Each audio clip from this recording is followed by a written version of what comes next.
let's talk about Daniel Carter Beard. He was born on June 11th, 1850. That's before the American Civil War. So it was a long time ago.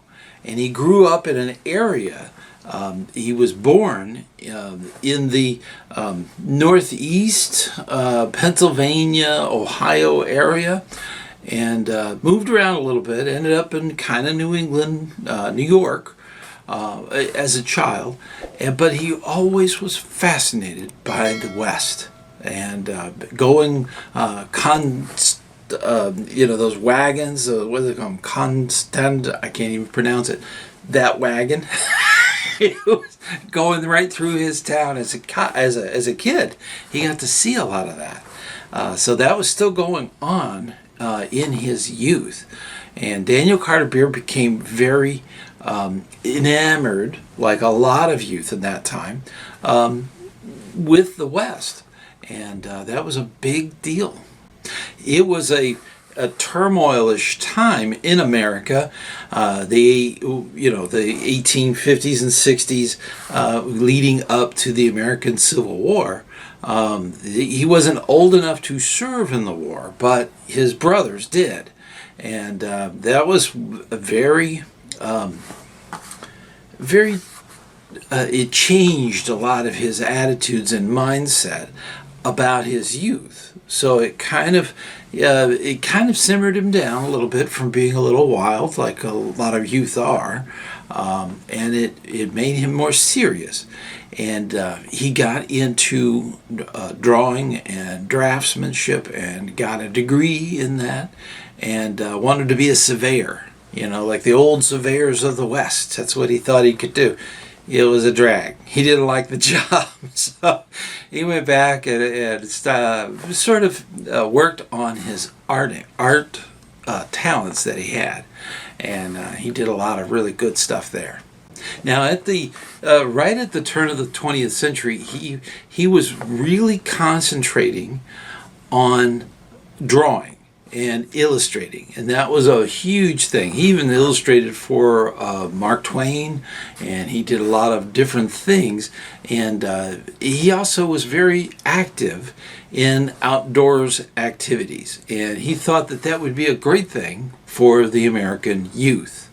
Now, in 1905, he actually formed an organization called the Sons of Daniel Boone. Daniel Boone was almost a legend, a real person, but all of the activities they did were almost legendary, and it really excited a lot of the youth.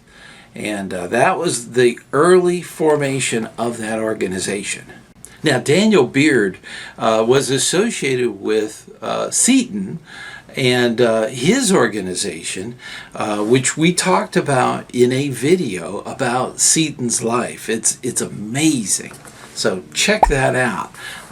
They got together, Seton being a writer, a prolific writer, and being a writer himself, Daniel Beard. That was one of those things. They just hit it off. And Seton had the organization of Woodcraft Indians. Now, the Sons of Daniel Boone was the organization that Daniel Beard had actually put together, and then you had Seton with his Woodcraft Indians, and they really just jumped at the opportunity to form a new organization called the Boy Scouts of America. And that really came together in 1910. So this is right at the beginning of that 20th century. Now, Daniel Beard, he kind of focused a little bit on the uniform and a lot of the outdoors types of activities. Seton, he was more into the Indian lure and all the stuff going on with frontiersmen, so they really agreed a lot on a lot of that subject, and that really influenced the Boy Scouts of America at its earliest beginnings. It was the formation. It was the beginning. It was putting it all together as far as the ideas and putting that all formed together. And it was really difficult at times. They would have heated arguments. That's okay, but they were always in a understanding that they would come to a mutual agreed conclusion. So that was a good thing. And they were able to work out all of the difficulties with the program and everything that the Boy Scouts of America wanted to put together. Now, one of the big things that Daniel Carter Beard, had was his ideal of being an outdoorsman. And that was a huge influence on early scouting. In addition, Seton had his ideas of the Indian lore and respect, and it gave more structure to an outdoorsman type of thought. And it kind of mixed together. And what we have is the results of early Boy Scouts. Daniel Carter Beard was also the first national commissioner. And as a unit commissioner, that is significant. All of the higher branches were in the commissioner branches in early scouting. That's one of those things. And Daniel Carter Beard was actually a part of that. And in that, he worked with the newly formed Scouts, and that's where he started to write articles for Boys Life, which we call Scouts Life today.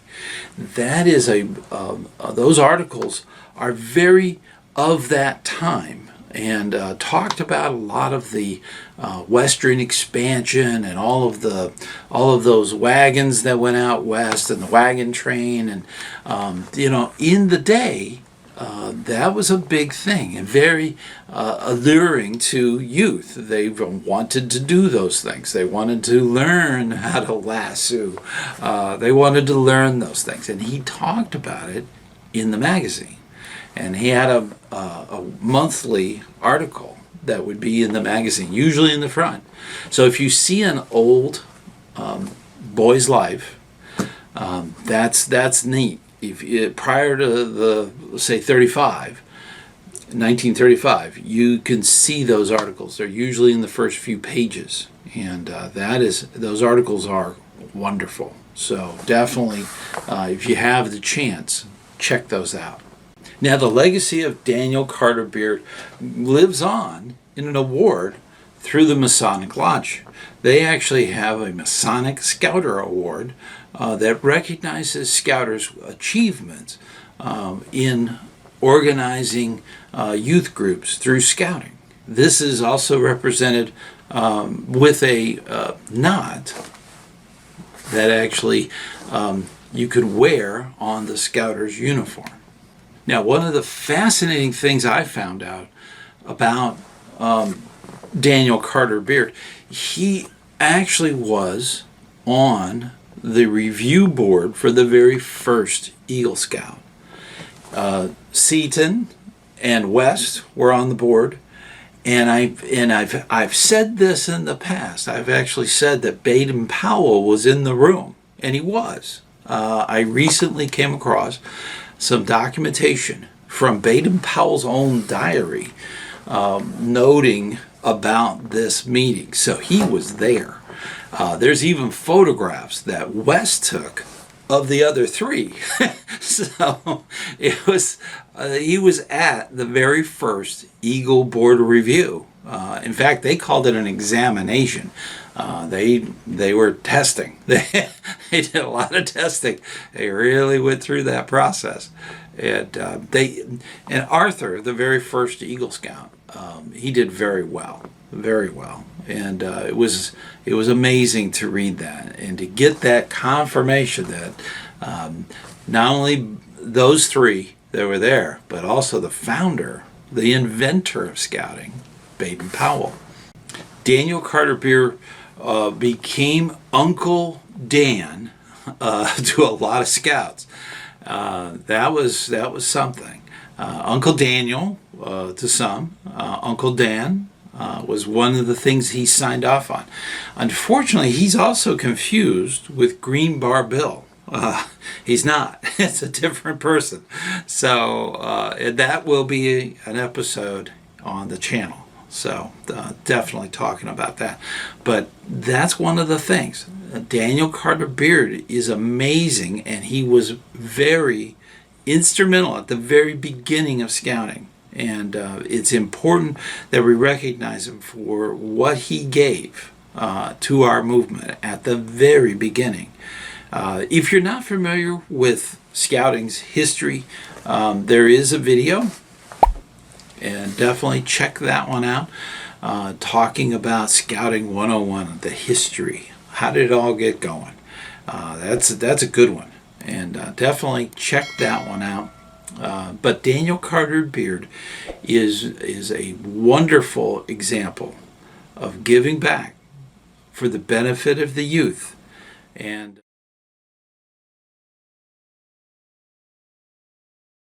let's talk about this. This is something that should come up on a regular basis in every scouting unit. For a very long time, the Scout Oath was a little different for Cub Scouts than it was for troops. Now, every division uses the same. There's Sea Scouts, for instance, have a little bit different. There's some Sea Scout oaths and stuff like that. So it's a little bit different. But crew and troops and packs all use the Scout Oath. So that's the focus for this episode. And it's very important that we talk about this. This should be something that is continuously brought up, because there's a flow of scouts through every unit, and we need for every scout to understand the Scout Oath. This is huge. Now, the origins of the Scout Oath is all based on what Baden-Powell wrote in 1908. So it's been around for a very, very long time. And it's not the same words. So we've adapted it a little bit, and we've kind of fixed it in time. 3 people were very crucial to that, and we'll discuss that. But my personal opinion is that none of the words should be altered or changed. I believe that the Scout Oath that was from the 40s and so on should remain the same. That's just the scouter in me. I want that tradition to continue. And there's no reason, even though we're in a digital age and everybody's boopity boppity on the on the gaming whatever, it's the same. You know, the Scout Oath falls in line even in today's world. Now, the origins of the Scout Oath kind of fall back to when Baden-Powell wrote Scouting for Boys. This was the very first run at an oath, or promise, as the British often refer to it as the promise. The Scout Promise and what Americans call the Oath are very similar. A lot of the wording can be pulled from there. Daniel Carter Beard and Ernest Seton actually worked on that for the American youth. And that was where we have the words that we use today. So it was very important that they adapt that. Mainly because when the first handbooks came out, a lot of that had to be rewritten for the American market. A lot of that stuff that Baden-Powell was working on was for the British market, and we'll get a little into that too. But that's really the way the words came together, and they still hold true even today. Now, if you're a regular of this channel, you know that I did a video on the 3 promises of the Scout Oath. So please check out the video, and it will give you more information about the promises. Now, there are some words that are in the oath that we repeat at every Scout meeting. It's important that we do that. That being the case, there's words like duty and honor. These have huge meaning even today with the youth. And it's very important that they understand the words that are in the Scout Oath. And we're going to go through all of that. But when you say honor, on your sacred honor, that is, you hear that a lot. What kind of meaning does that have? These are the questions us Scout leaders need to be asking the youth. What does honor mean to that Scout? That's important. They need to understand with honor comes duty. Duty to others, duty to God and country. These are huge, huge words that are in the very beginning. So, something to really think about when you're talking with Scouts. Ask them, what does that mean? Define that. Tell me, the Scout leader, what that means, Scout. That's the level of communication. You need to make sure that they're hearing the words and understanding it. This is a big thing about communications. There's listening and hearing. 2 different things. They need to be hearing what you're saying. Not only listening, but hearing and understanding the words. So important. Now, this is really important. And I want to make sure that we go through this and think about each one of these words that are in the Scout Oath. On my honor, I will do my best. Think about that. On your honor, the individual's sacred honor, you're going to do your best. Think about that. That is huge, because it's not I'm going to be perfect. It's not I will always be absolutely according to this. I'm going to try. I'm going to do my best. That is big, because so many Scouts get upset because they something happens and they totally forget the Scout Oath. And then they think, oh, I'm in trouble. Yes and no. Yes, they should think about the Scout, but they're not in trouble. They've just damaged their own little tarnish, little mud on it, their honor. That's where that comes through. It's a work in progress. That's really what those very first words mean. And that's true even in the digital world, okay? We have so much going on. This is very important for a Scout to understand. To do my duty to God and my country. This is big. Scouting is a religious organization. Just got to go ahead and say that. It doesn't define what religion. That's up to the Scout. But it is religious faith that we talk about when we say to do our duty to God and our country. We're talking about that. And that's a huge thing, even in today's society that's going on. It's so important. This is a faith-based organization. It doesn't define that faith. That's up to the Scout. A lot of times Scouts join a unit where their church or their synagogue, or they join there, and that's the focus. So it's a really important line. Country. I sit in Eagle boards of review and even ask scouts about the country. Have they seen the country? Have they visited Washington, D.C.? Have they seen all of the things that are out there in America? It's really important. And I always ask them, because if they're going to become an Eagle Scout, guess what? That in itself is an icon. It's like Statue of Liberty, Washington Monument, Eagle Scout, apple pie. It's an icon.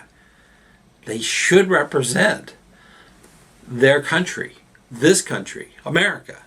And they should have a good opinion of it. And they should understand a lot of its problems and its qualities. So they need to have that balance. So that's huge. That line is gigantic. And it is the very first of the promises that we make. So something to really think about. And to obey the Scout law. This section here is huge because they've tied in what we use as key words of the Scout law. And those key words have tons of meaning, tons of those things. So the balance of what you're promising on your sacred honor in the oath, or promise if you're British, what's in there is based on the rules or the law, the Scout law, of those 12 key words. To help others at all times. Super critical for a lot of reasons. All scouts, all scout leaders, all parents should live by that. It's important. The community needs you to be involved, the community. And it's important to be aware of a lot of things and what's going on in your community. It's important to be aware of things like mental health and different things that could be going on with that. Within your community, there may be a population of people that are struggling with drug addiction, or there may be somebody that has a problem with addiction of any kind. And it's important as a community to reach out and help the what they call the fellow man, And it's important that we're there to help others at any time. It is so important to keep that in mind. At any time, that's good and bad. So you got to help them all the time. So reaching out to your community, that's very Scout-like and very important. Now that can also be locked in to do a good turn daily. That part of the Scout oath can actually be related there. Small acts of kindness, getting a cart for somebody who's struggling with a cart, get a cart at the grocery store for them. Hold the door for people that are struggling with boxes or packages. There's infinite amount of nice things you can do at home and out in public that will help others. Little things, they do add up. Helping others is not always physical. It could be as simple as just listening to your friend who's having an issue. That is very helpful. And giving good advice, giving them support. That's something that everyone should be able to do. And being a scout, being friendly and courteous, the Scout law, that plays into that. And being a good listener is so important. As we know, as communicators, you have to listen a lot more than you talk. And that is the key of really helping others. To keep myself physically strong, mentally awake, and morally straight. That's a big one. Okay, that's a promise to yourself. That's that third one. Okay, that is a critical thing. Physically, you got to eat right. You got to drink water. Okay, the diet stuff, the stuff with no calories in it. Sugar-free water. Okay. You need to do that on a regular basis. It's good for you. Making sure that your nutrition includes all the vitamins that you get in a daily supply of those. You got to walk. You have to stand more than you sit. These are big things. These are move around if you can. Now, I understand there are physically disabled people, and I'm one of them, so I know. I'm not going to run a marathon. I've ran my marathons in the past. But I'm still going to try to keep myself physically strong. That's so important. The next big one is, of course, mentally awake. And the only way you could do that is to listen to what's going on in the world. Watch. Don't dive in so deep, okay? But get the information. That's the important bit. To be aware of what's going on in the world. That's so important that we as scouts and scouters are there and a part of it and understanding it. That's the thing. And getting that awakeness in our minds where we can understand what's going on. That's the big thing. What you do with that information is up to the scout. It's up to the individual. But to be asleep, turned off, disconnected, and they're just sitting there bippity boopity with their game, that's not being engaged. And that's the thing. Scouts are. They are aware. They see what's out there and what's going on, and they're aware of it. And that's the big thing about being awake. Now, the most controversial thing with the American Scout Oath is its last word. When the last two are spoken, it's morally straight. Straight is not what the 1980s defined it as, okay? No. Straight means consistent.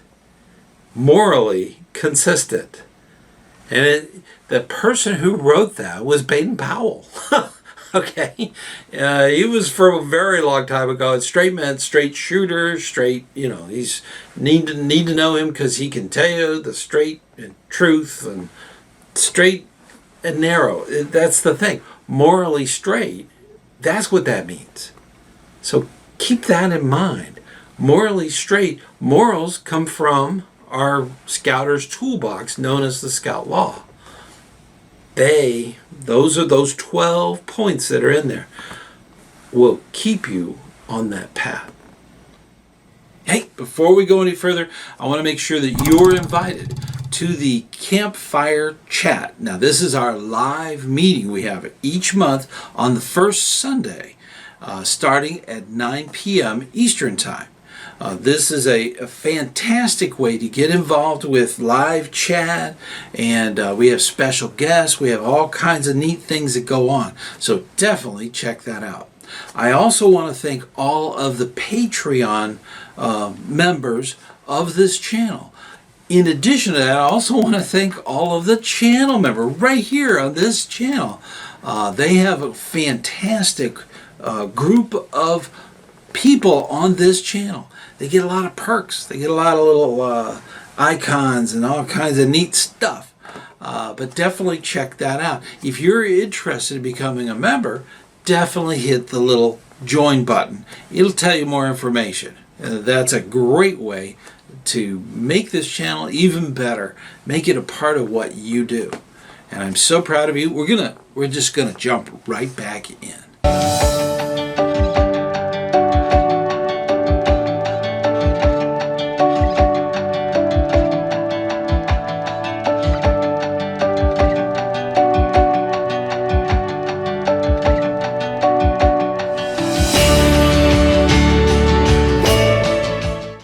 Now, applying the Scout Oath to modern day, that's something that you need to think about. Those three big promises that we make, and your honor, and it's a work in progress, okay?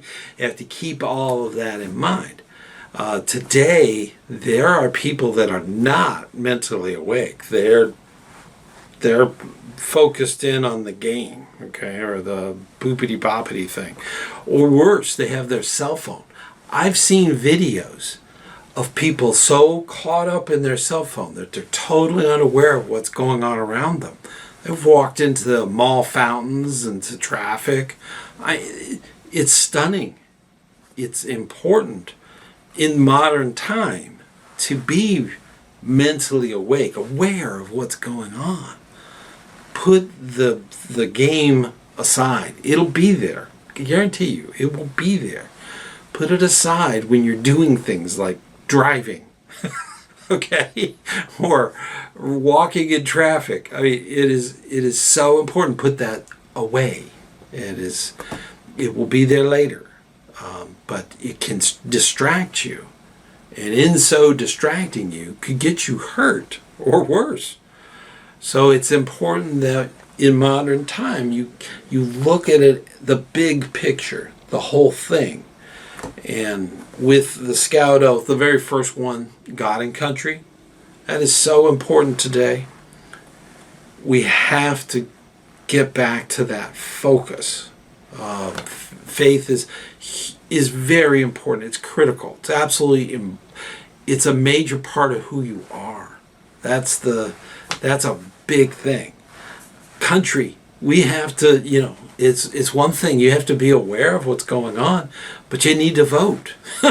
you need to donate blood, maybe. These are things you can do for your community. It's huge.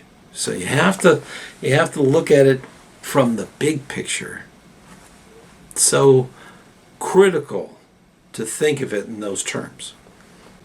The Scout Oath comes into play with a lot of youth in scouting when there's a need for leadership. A few years ago, there was a train wreck where scouts were on the train and were able to give service to others to help save lives. And that's part of what they are. That's part of the Scout Oath. It's all a part of it. My own son had a problem with bullying, and it wasn't him that was being bullied, it was his friend. And he was able to use the Scout law, a Scout is brave, to stand up to those bullies and to explain to them and try to make sure that they were taken care of from teachers at that school. So that was something that needed to be done. There's countless examples. As an adult leader, you know these, and you hear them all the time. They come up, and even adults should be held to the Scout Oath. Okay, I get very upset at units when the adults, all the parents, are sitting in the back, and they don't stand up for the pledge, and they don't stand up for the Scout Oath and the Scout Law. I have a problem with that. They're in the meeting. They're not participating in the meeting. They're busy with their boopity boppities. But they should stand up. They should stand up and honor the flag when the Pledge of Allegiance happens, and they should say the Scout Oath and Scout Law, because they're held to it also. They should use it too. The parents. Okay? Not just the Scouts. Scouting is not just for Scouts. I think it's for everyone. Everybody should be aware of that. And while we're on that subject, the Scout Oath is not a race to the end. Okay? It should not start off normal and get faster. Okay? Try to find a rhythm, because there are new Scouts that are trying to remember the words, trying to recall them and say them in the order for the oath. That's the thing. It's not a race. Okay, I've been at Scout meetings where you heard trustworthy at the beginning of the Scout Law, and you heard reverend at the end, but everything in between was all one word. It was fast. Slow it down. Slow it down. Because in communications, it's important to listen. But what's more important than just listening to the sounds is understanding that. That's the critical thing. Actually hearing it, and it makes meaning in the mind. That's so important. So have your scouts slow it down. And I'm not saying stop and yell at them or something like that. What I'm saying is you, as an adult leader, should have a very consistent rhythm with that. And if you're still going when they're done, maybe that says something. And maybe even going a little louder, so that you can be heard, so that they can actually hear or listen to what you're saying and understand. That's so critical to that timing. This is not just something that's out there. This is a lifelong code of conduct for everyone, not just scouts. It's for everyone. And all you have to do is memorize the words. Now, a lot of things in scouting can be up for interpretation, but the words of the Scout Oath and the keywords that are in the Scout Law are not really, they should be listened to. You want to not just, you hear them kind of buzzing around, but they need to be absorbed. They need to be part of what you do. That is really important as far as understanding how this lifelong code of conduct, how it should be implemented in your daily lives. So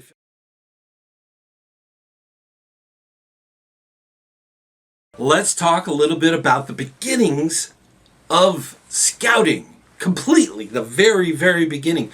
The big experiment that actually Baden-Powell created. Now, first of all, you have to understand, Baden-Powell is the person who invented scouting.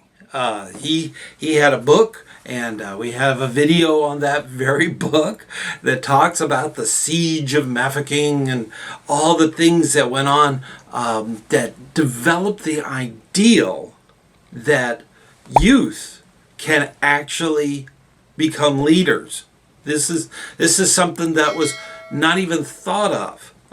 The imperialism of the British Empire, that all was based on who you were and where you were. So the brand new idea of actually developing leadership skills came from their military.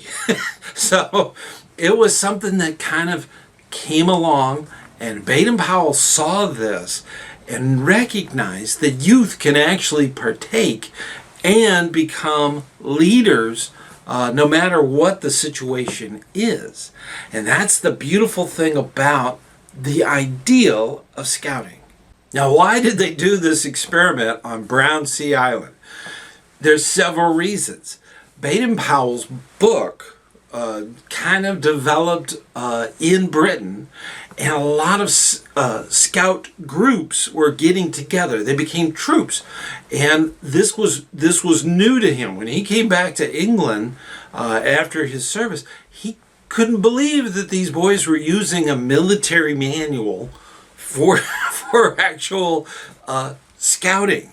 And so he wrote a book called Scouting for Boys, and in that he needed to develop the ideal of scouting. All of his writings talk about the scouting scheme, and we often think in America the word scheme means nefarious, but no, it was actually the scouting plan. So that was something he wanted to test out, and it had to be done in a very closed-off situation, an island, and Brown Sea Island was perfect for that experiment. On August 1st, the very first encampment on the island by the scouts. And it was great experiment. For the next 7 days, the scouts did a lot of really cool things. And August 1st, 1907 is the big founding date of the scouting movement. The boys that attended this experimental camp were selected from different social classes within Britain. And it was to really lean into the ideal of scouting, the patrol method. This was something that was being developed. This was really big. And to have the different classes of youth coming to the island to do this experiment, they really didn't differentiate the different classes, the social classes, with the youth. And that way they were all together. All 20 of the experiment scouts were in from all different types of classes within the British realm. This naturally created a homogeneous group that really didn't know each other. And this way they could go through that process of learning each other's skills, getting to know each other, and break into their own patrols. At the time, this idea was extremely revolutionary.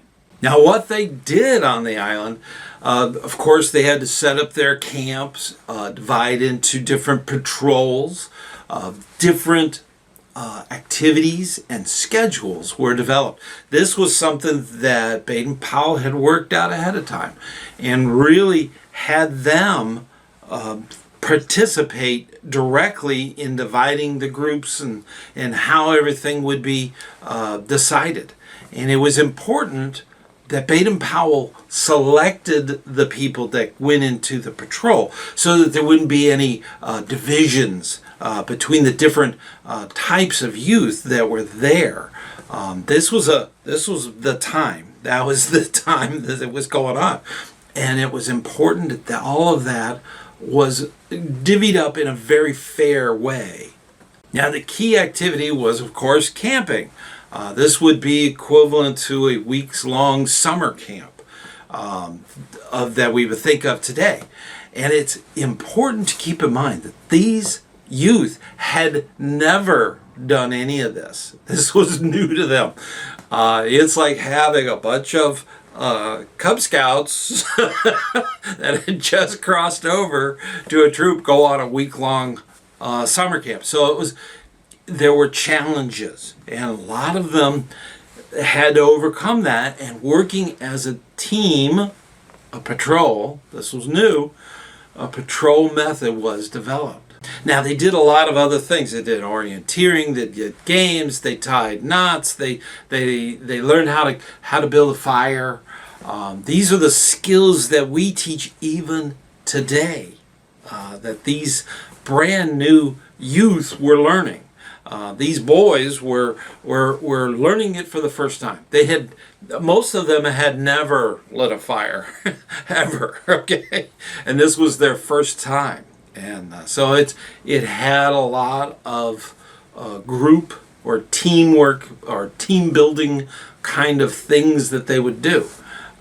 It's incredibly important to understand that this had never been done before. This was brand new. This was a major experiment in developing this patrol method. Baden-Powell's methods and ideology of how skills are learned. This is something that was big, novel, universally changing the way we instruct. It's important to have the lecture. It's important, but it's not the best way for youth to learn. They learn by doing.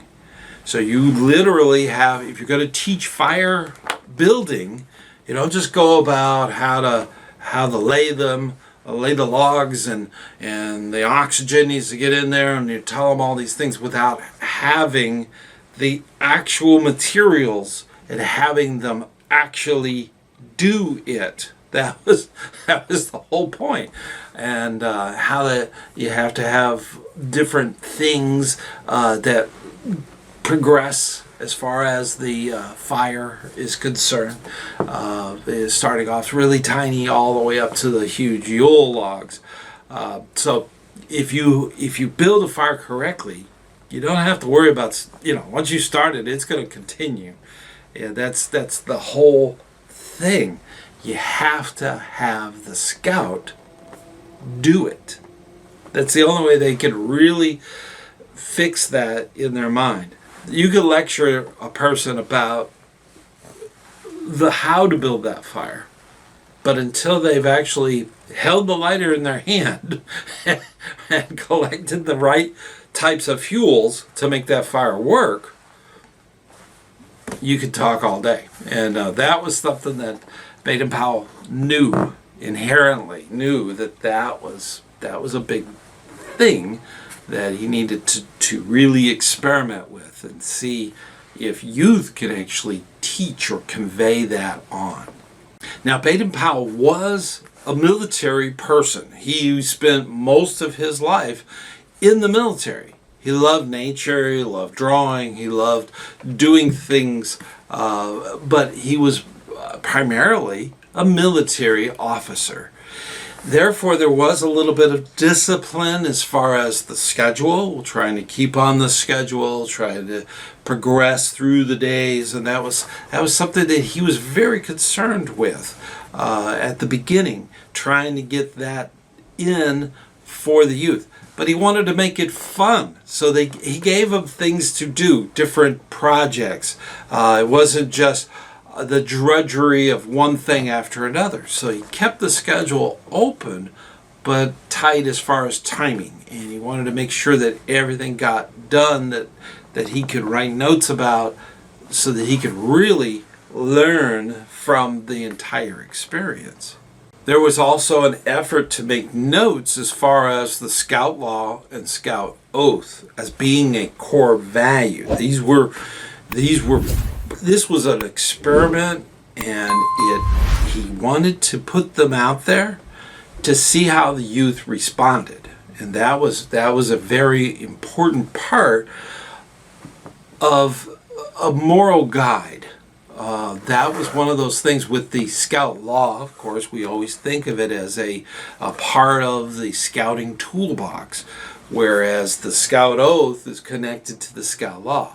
The promise that's what they call the Scout Oath in Britain. The promise was something that is the core values, but then you also have the law that's part of that. It is so neat how that all comes together. It is fascinating. Now, the first song of scouting, this is something that Baden-Powell wrote. He actually wrote the song. Ging Gang Gooly was the very first song that he taught the scouts. The words, supposedly it was ancient language of South Africa, but they've done some research on it, and the words don't actually make a lot of sense. The song, I believe, was heard by Baden-Powell, and he wrote down phonetically what he thought he heard, and that's the thing. I don't think the words to the song don't actually match up. And recently, I was able to get in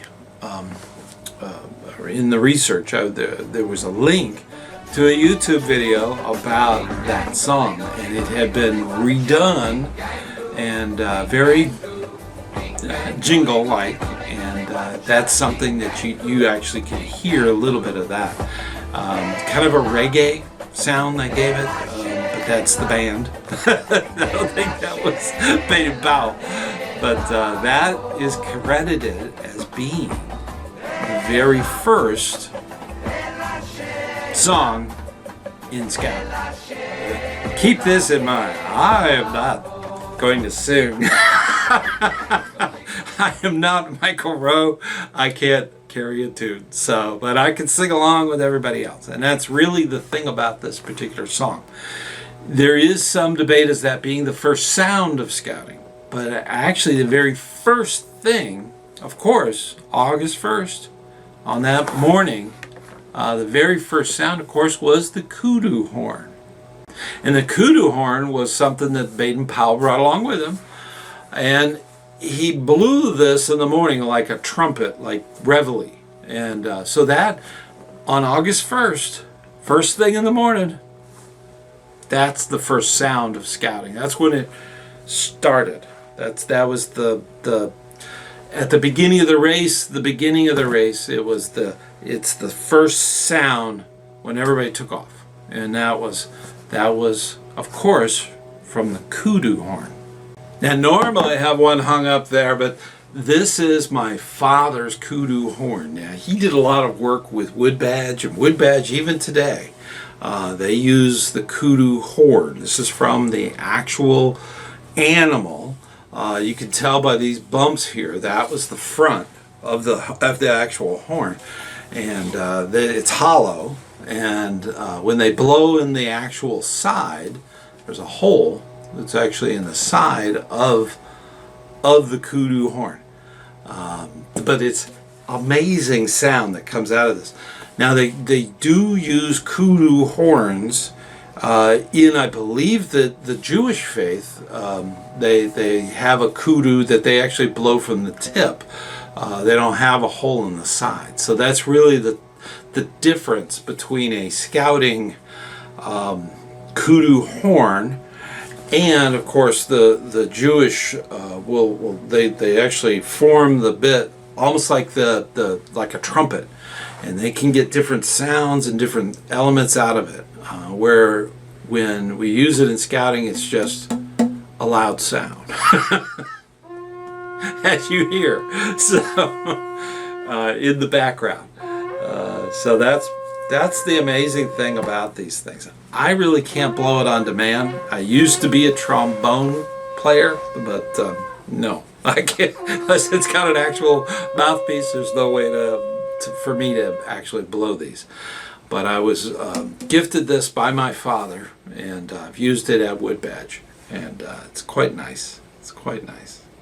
Now, one quick side note about kudu horns. They do come from animals, and it's considered ivory, so it has to be licensed. This particular one is licensed. It came from Africa, South Africa, from a reserve.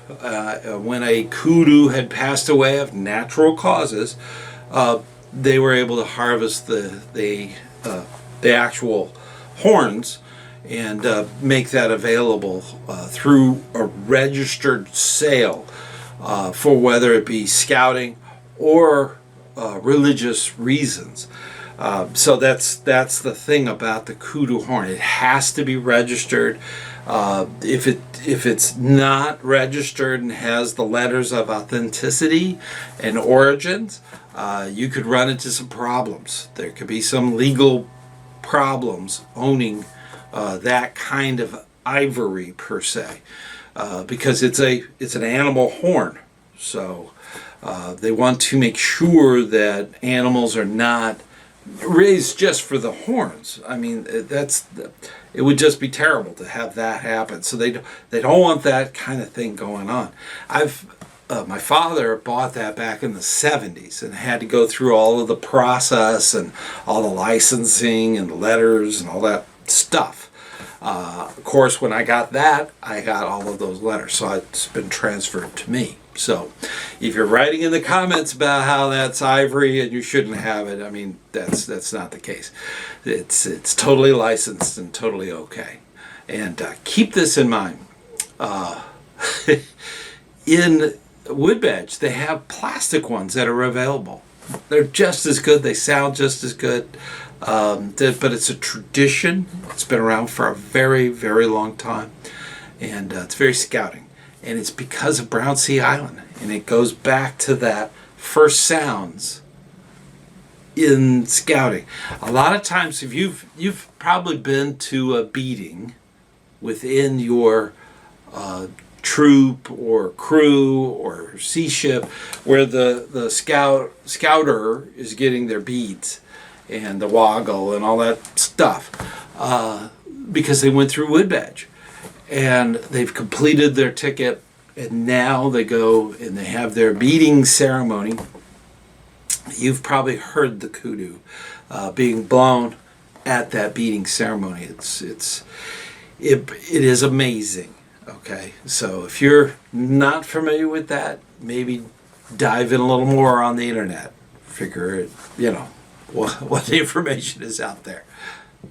The impact and legacy of the experiment on Brownsea Island brought to the world the Scouting for Boys book in 1908, just the following year. So a lot of the experiments of what went on at the Brownsea Island the notes were very important in developing that document.